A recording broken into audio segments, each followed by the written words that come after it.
Hey everybody, it's Marty from Aspect LED. Today we are going to show all the features of the wireless RF dimming, single color, multi-zone LED handheld remote controller. If you find this video helpful, please like and subscribe. Okay, first make sure you have the wires connected correctly for the product you are going to illuminate. Today we are using our L-Series Dotless linear LED strip lights.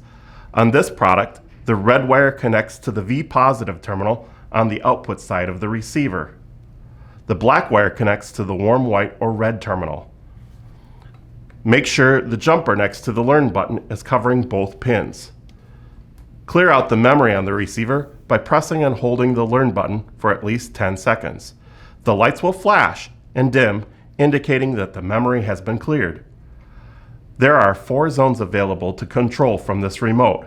If you would like to connect multiple receivers to this remote, please check out our video on pairing multiple receivers to a remote. To pair the remote to the receiver, turn on the remote with the power button. The remote is on when the red light is on in the upper right-hand corner of the remote. Click and let go of the Zone 1 button. Click and let go of the Learn button on the receiver. Touch the dimming wheel. You can now control the intensity of the lights with the dimming wheel. You can also control the lights by holding the brightness button on the middle of the remote.